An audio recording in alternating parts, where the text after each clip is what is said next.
What's going on, everybody? It's Jason here, along with my buddy Rocky, and I wanted to take a moment and talk to you about eating and stress, the implications, the impact of stress on your eating. I've learned a lot in the last 2 months, 60 days or so from Carnivore, and one of the biggest things I've realized is just how much me being stressed out impacts my thoughts on eating. And here's what I mean by that. And I was having a conversation.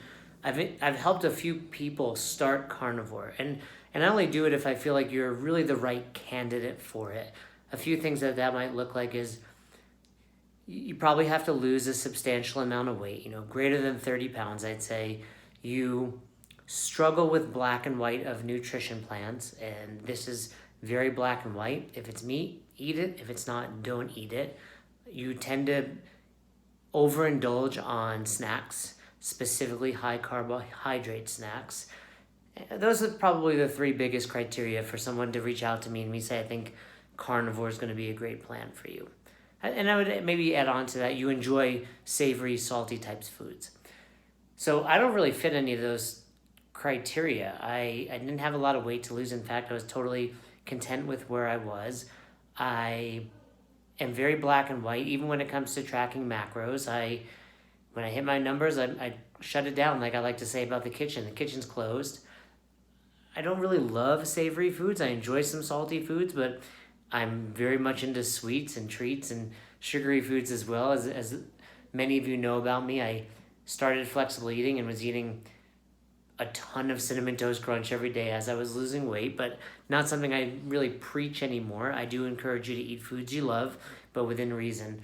But as of late, the last couple of weeks have been a little higher stress than normal for me, with work obligations, with business ventures going all different directions, with Roz's pregnancy, with moving, with so many things. And a handful of times during that, all of a sudden my body started craving sweets.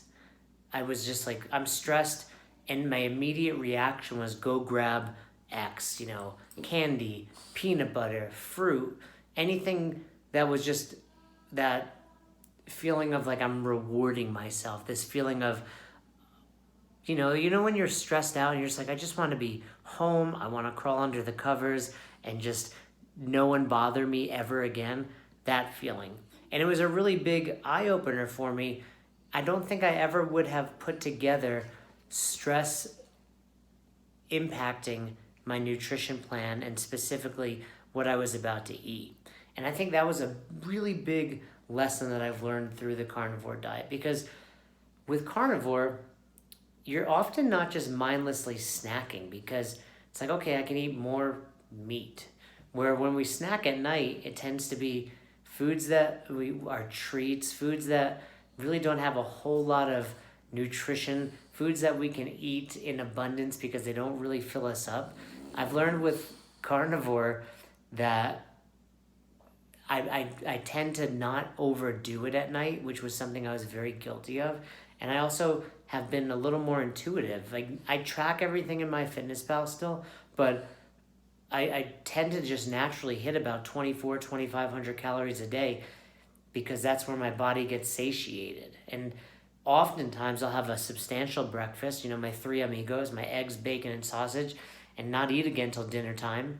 And then I'll have a little bit of a snack after dinner, some salami, maybe a little bit of cheese, some pork rinds, and I'm satisfied.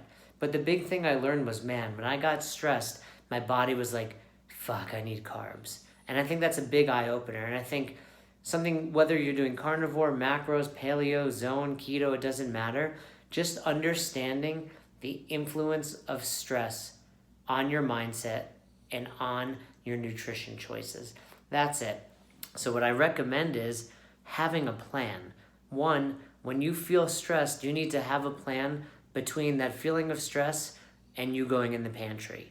Something has to happen there, or else you're going to lose it, or else you're going to lose to that feeling of stress. For me, it's just deep breaths. I literally just pause, think about why I'm stressed, the typical recognize, acknowledge, investigate, non-attachment, as I learned in meditation. That's really what it is. Okay, I'm feeling this stress right now. All of a sudden my body's craving something, and this is what I'll role play it for you. I'm stressed about work. I've been really craving this peanut butter. All right, I want peanut butter. Okay, recognize. I'm having stress. I'm feeling this. There's a difference between feeling stressed and actually being hungry. Then just acknowledge. Okay, I know what's happening. I know I'm feeling stressed right now. I'm acknowledging it. It's okay to feel stressed. Then investigate it. Why am I feeling stressed? What's causing me to feel this way? What's going on in my day, etc.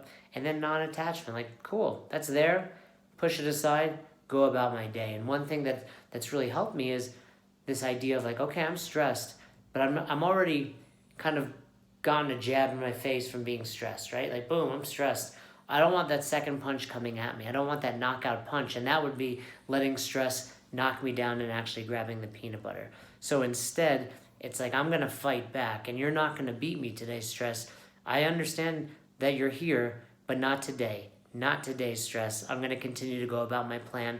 And to me, that makes me feel like, hey, I'm overcoming this. Even though I have this feeling inside of me, even though my body's telling me, hey, you want this peanut butter, right? That devil's on my shoulder, like, peanut butter. Nope, I win today. I win today, stress. So I hope that helps you guys. If you have questions, comments, concerns, hit me up in the comments below. I'd love to talk to you guys more about this.